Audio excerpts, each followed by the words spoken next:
Assalamu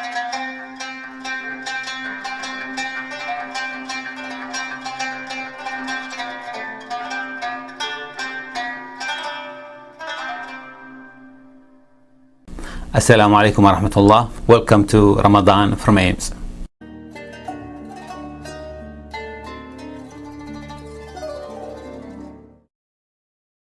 Our Ramadan children program starts right now. How Islam began in under 10 minutes. Not a problem. We've started. Okay, so travel back in time with me to a land far, far away and long, long ago. Mecca and Arabia, about the year 570. Mecca is important for two reasons. One, the Kaaba is there, an ancient temple built to worship God. And two, Muhammad, peace be upon him, was born in Mecca. Now, problem. I can't show you Muhammad because it wouldn't be right. I'll tell you why in a bit. But in the meantime, here's his name in Arabic. Nice. Back in the day, Mecca was a lawless place. The only way to be safe was to have backup. Lots of rich big brothers who'd beat up anyone who got in your way. So the place was ruled by the most powerful families who could do pretty much what they wanted. And religion didn't help. By this time, the Kaaba had been filled to overflowing with 360 idols that did nothing to help anyone. So it was a tough place to grow up if, like Muhammad, you were a poor orphan and believed in just one God you couldn't see, like the Jews and the Christians. He called him Allah, the God, in Arabic there.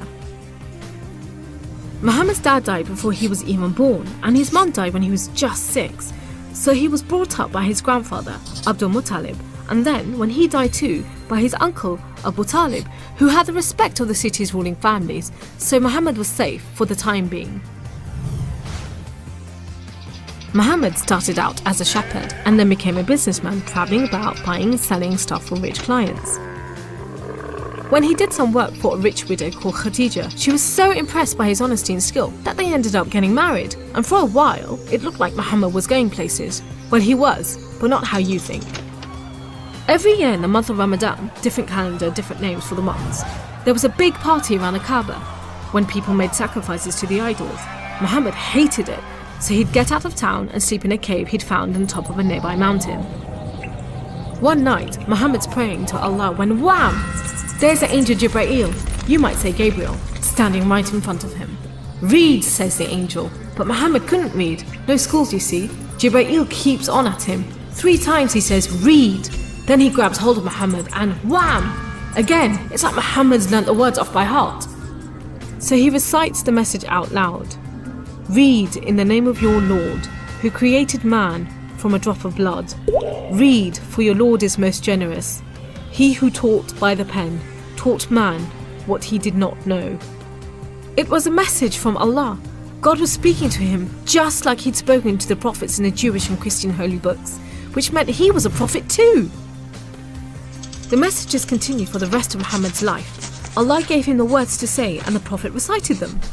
The words were written down by his friends, and years later they were collected together and became the Muslim holy book, the Quran, which means recitation, because Muhammad recited it, you see? Anyway, that was much later, so back to the night of power. Muhammad tells his family, then his friends, and eventually everyone about Allah, that he's the one and only God, that he wants everyone to be treated fairly, and long story short, it didn't go down well with the ruling families of Mecca, who liked things just the way they were, thank you very much. You see, Islam means obedience to Allah, and Muslim means someone who obeys Allah, and the ruling families didn't want anyone obeying anyone else but them. So the people who believed in Muhammad's message, the Muslims, were given a hard time. Some were even tortured and killed. A few of them managed to escape to Abyssinia, Ethiopia. But most were stuck in Mecca. Muhammad also had to cope with the death of his wife, and then just a few weeks later, his uncle too. Feeling very down, he went to the Kaaba to pray to Allah one night. Then, the weirdest thing happened. Jibreel turns up, sits him on a winged horse called Al-Buraq and flies him all the way from Mecca to Jerusalem. He prays with all the prophets who have ever lived. Then, he's taken up to the heavens to chat with some of the prophets, and then into paradise itself, where Allah tells Muhammad to pray 5 times a day and to stay strong. He's returned to Jerusalem and then flies back to the Kaaba in Mecca.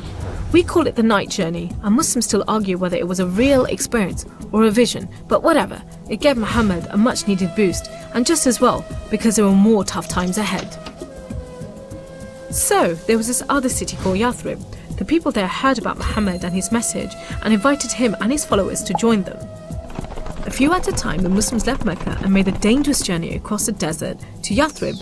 It's known as a hijra, which means migration, like birds do. Muhammad and a few of his friends stayed in Mecca until everyone had got away and then made plans for their own escape. But the ruling families wanted to kill Muhammad while they still could, so 7 sons, one from each family, was sent in the middle of the night to stab the Prophet while he slept. But he was way ahead of them, and when they burst into the house, Muhammad was gone. Trackers were sent out to hunt him down. Muhammad and his best friend Abu Bakr took a roundabout route to try and shake off the pursuit, but the trackers were too good and slowly gained on them. So Muhammad and Abu Bakr hid in a cave and prayed that no one found them. The trackers found the cave all right, but they didn't bother going in to search. There was no way Muhammad could be inside, they thought. There was a spider's web over the mouth of the cave and a nesting bird at the entrance. He must have given them the slip. So off they went, leaving Muhammad and Abu Bakr protected by a spider and a bird. Muhammad made it safely to Yathrib, which was renamed Medina al-Nabi, the city of the Prophet, but most people just call it Medina. But Muhammad's worries weren't over yet. There were 3 big battles between the Muslims and the Meccans. First, the Battle of Badr, when Muhammad and just 313 men faced 1,000 Meccan soldiers. Miraculously, the Muslims won. Then there was the Battle of Uhud, which didn't go so well. Some of Muhammad's men disobeyed his orders and ran off during the battle to raid the Meccans' camp, and so the Muslims were outmaneuvered. Then there was the Battle of the Trench. Medina was protected on 3 sides by mountains, so when the Meccan forces advanced in the city, the Muslims just dug a deep trench. The Meccans made camp, but the weather was terrible. Pouring rain put out their fires and howling winds blew down their tents. Eventually they gave up and went back to Mecca. It was all a bit embarrassing. They were losing the respect of the local tribes who were flocking to join the Muslims. So a peace treaty was signed at Hudaybiyah, but it wasn't long before the Meccans broke it. Muhammad decided that enough was enough. By now he had over 10,000 men, so he led them across the desert to Mecca. The ruling families realized they'd made a huge mistake, but it was too late. All they could do was surrender and hope that the Muslim army killed them quickly. But Muhammad said there should be no more fighting. He rode into Mecca and went straight to the Kaaba. He circled it 7 times anti-clockwise and smashed all the idols, rededicating the Kaaba to Allah. And that's why I'm not going to show you Muhammad. The Muslims wanted to make it totally clear that they only worship the one unseen God. So they didn't have any pictures of Muhammad in case anyone thought he was an idol, and they didn't have any pictures of Allah because he's like nothing on earth, so it would be impossible to draw him anyway. So there you go, how Islam began in under 10 minutes. How did I do?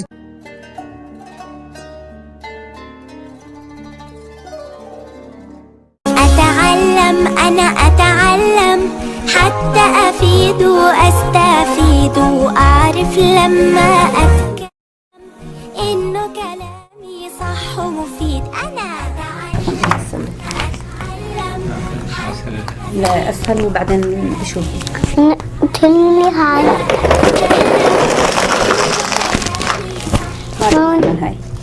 ما رح نعمل هاي اليوم يا سمي. المرة الجاية سنعملها. يلا يا سمي.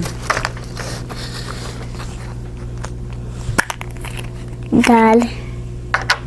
هذا إيش عليه؟ نقطة. إيش هذا الحرف؟ مش عارف.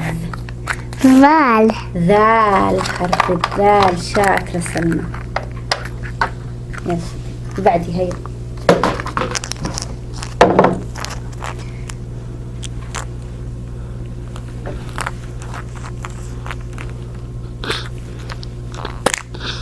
واو. واو حطيها. واو حرف. يلا.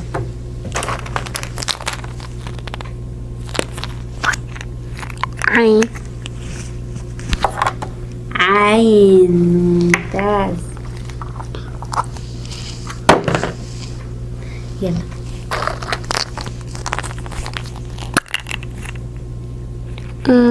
نون. نون.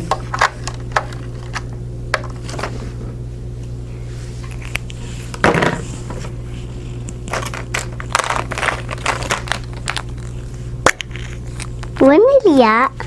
هسه نشوف. اشوف. طاء. مش سامعة. طاء. طاء. ممتاز. أنا بدي أروح أجيب ياء. هي الياء بتلاقيها هون. أجيب. لا، خاء. هاي خاء. أنتي حطيتي جوا خاء.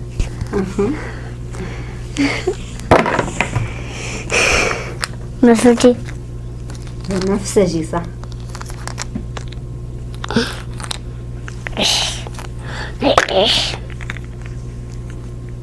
ضاد. ضاد. ممتاز. حطيها هون. ضاد.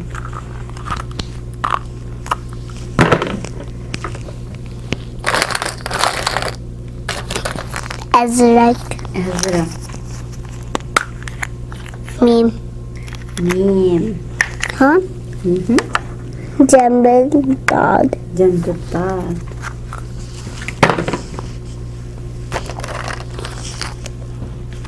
يا من هون. شوف. لا، جيم. جيم. بطني يوجع. بطني يوجعه حرف الجيم. شوفي زين. زين.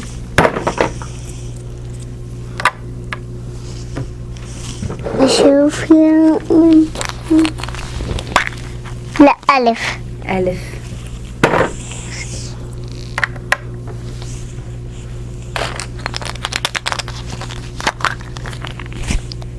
فاء. فاء. صح. فاء. وردي. وردي لونها البيضاء.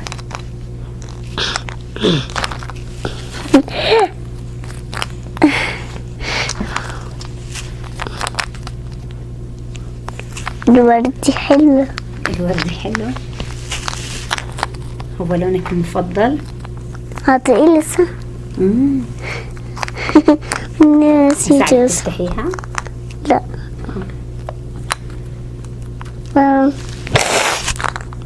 أو ساعديني. ماشي. شوف. أوه، ها. هاء. زي هاشم. زي هاشم.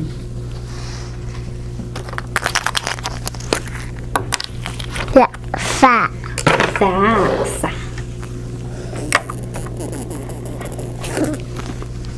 فاء.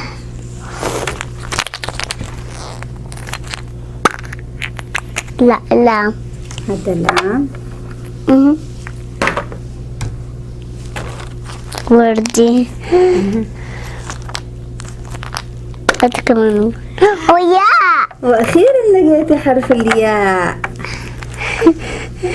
هذا جوا هي سين. حرف السين. حرف السين. سين مثل سلمى. سين مثل سلمى. أوبس. هذا حرف الصاد. حرف الصاد. ما فدي. راء. راء. شريف. شريف. أصفر. هيها كاف. هيها كاف. كاف. صح. كاف إيش مثله؟ مثله إيش؟ كلب. كلب. صح. دال. دال.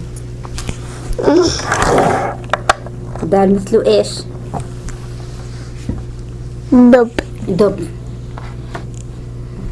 يلا قربنا نخلص. يلا. بتذكري قاف. قاف.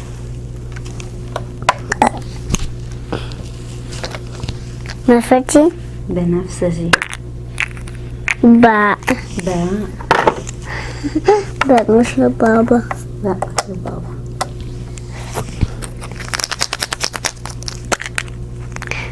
غين. غين. غين. برتقالي. ظاء. أنا شفت حرف الظاء. أنا شفت الظاء حلو. برتقالي. حاء.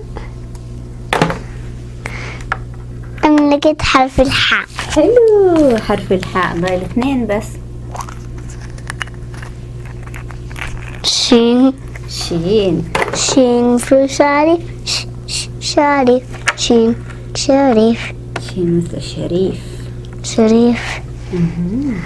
آخر واحد. تاء. تاء. ممتاز. خلصنا كل الأحرف. شاطرة سلمى. ياي. خلصنا عند سلامة سلامة.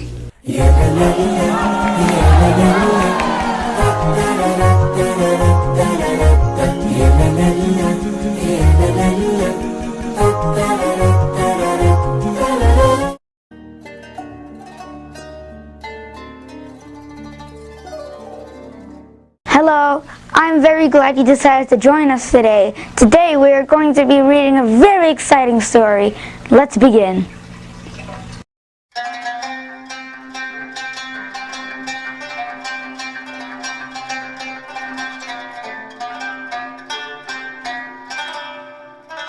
Suraka bin Malik chases the Prophet. The Quraysh were enraged when the Prophet Muhammad ﷺ migrated to Medina. They offered a reward for his capture. They said, "We will give 100 camels to anyone who brings him back." Many men were tempted by the reward. They jumped on their camels and horses and rode into the desert. They looked for the Prophet Muhammad ﷺ and his companion, but they could find no trace of them anywhere. One day, Suraka bin Malik was sitting with some men on his tribe. A man stopped by and said, I have seen 3 riders. It must have been in Muhammad ﷺ and Abu Bakr with their guide. Suraka bin Malik made a sign to him to keep quiet and said, "These men are looking for a lost camel. I know them. They are certainly not Muhammad and Abu Bakr." After a while, Suraka got up and went home. He took his weapons and mounted his horse. He thought, "Let me catch Muhammad and Abu Bakr. I could do with a reward. 100 camels is a handsome reward indeed." Suraka rode into the desert. He was a great rider, and he soon caught up with Muhammad ﷺ and Abu Bakr. But as he came near, his horse stumbled and threw him down. He got up and remounted. After a few paces, the horse stumbled again. Again he found himself on the ground. Undeterred, he held on the horse and jumped on it. Yet the horse stumbled for the 3rd time and threw him off yet again. Suraka thought, God is protecting Muhammad. There's nothing going to harm him. He has called out to the Prophet, "This is Suraka bin Malik. Wait for me. I won't harm you." Abu Bakr asked, "What do you want?" Suraka said, "Write a document. Let it be a sign between the Prophet and me." Abu Bakr wrote out the document and gave it to him. Well, that's it for our story today. Tune in tomorrow for Suraka bin Malik meets the Prophet again.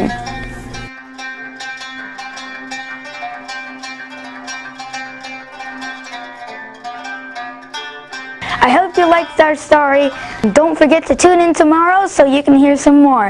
Oh, and if you don't want to miss it, why not go down, like, subscribe, and if you like, comment to let us know what you think.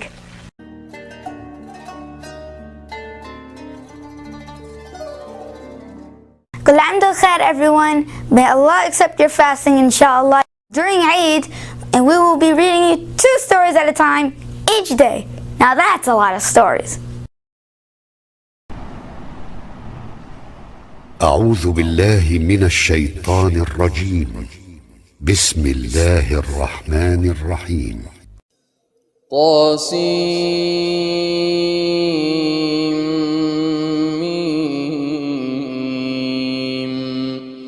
تلك آيات الكتاب المبين.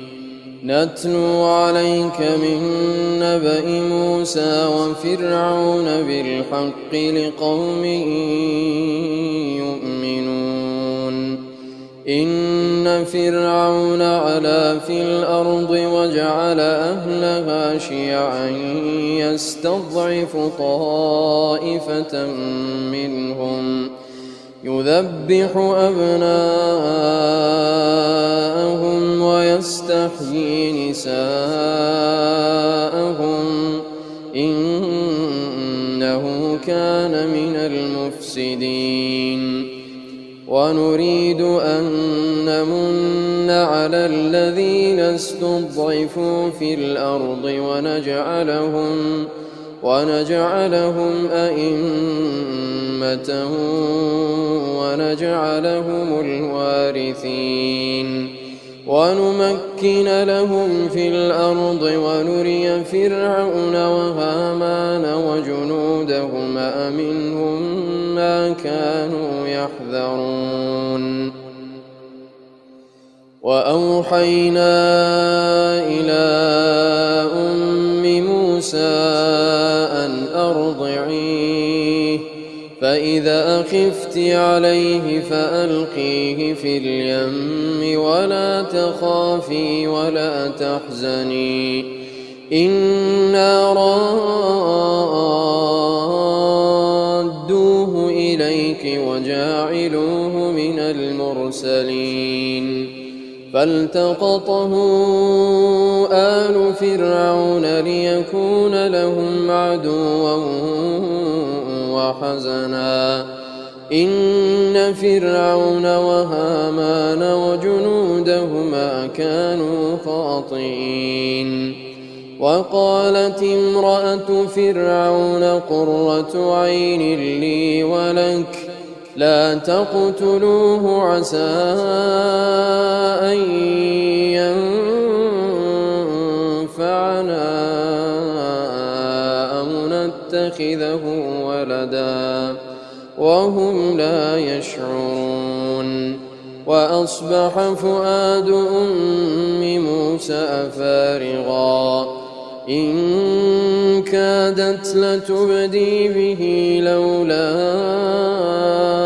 أن ربطنا على قلبها إن كادت لتبدي به لولا أن ربطنا على قلبها لتكون من المؤمنين. وقالت لأخته قصيه فبصرت به عن جنب وهم لا يشعرون. وحرمنا عليه المراضع من قبل فقالت هل أدلكم على أهل بيت يكفلونه لكم وهم له ناصحون. فرددناه إلى أمه كي تقر عينها ولا تحزن ولتعلم أن وعد الله حق ولكن أكثرهم لا يعلمون. ولما بلغ أشده واستوى آتيناه حكما وعلما وكذلك نجزي المحسنين.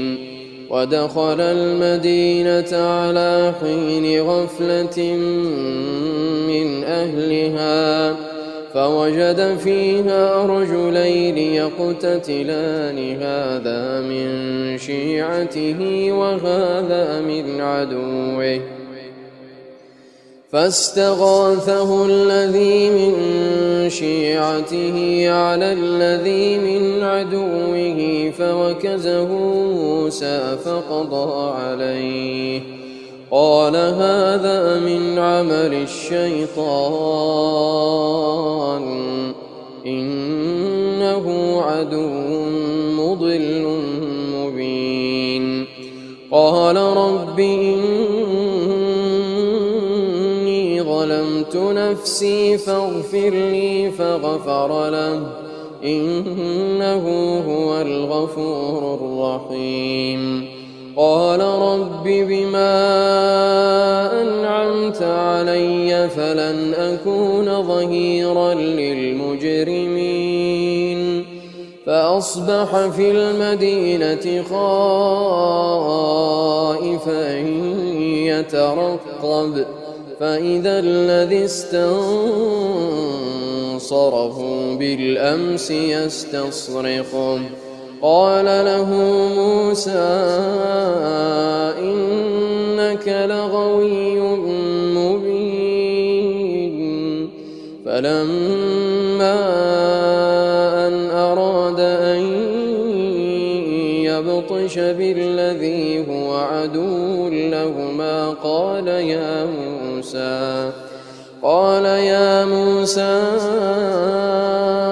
أتريد أن تقتلني كما قتلت نفسا بالأمس إن تريد إلا أن تكون جبارا في الأرض وما تريد أن تكون من المصلحين صدق.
أشهد أن لا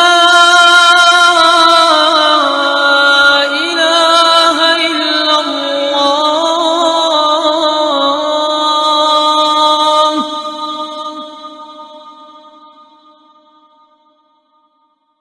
أشهد أن لا إله إلا الله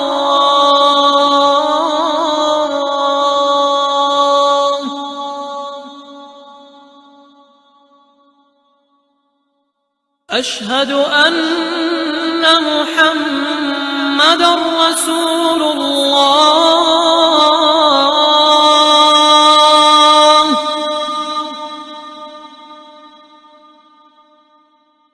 أشهد أن محمدًا رسول الله حي على الصلاة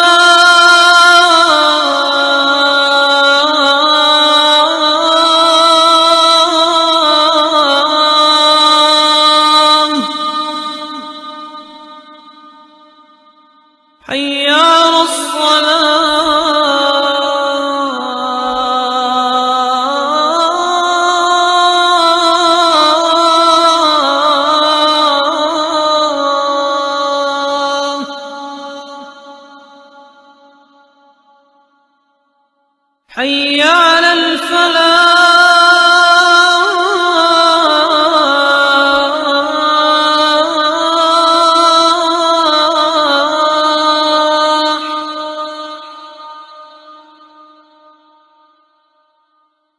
حي على الفلاح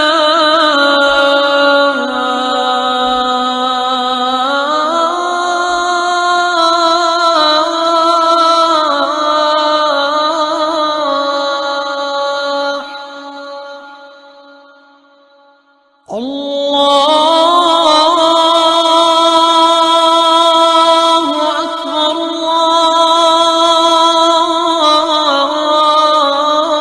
الله أكبر لا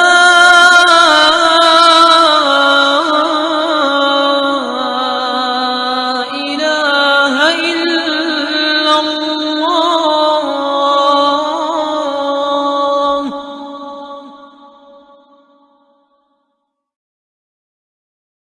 اللهم إني لك صمت وبك آمنت وعليك توكلت وعلى رزقك أفطرت.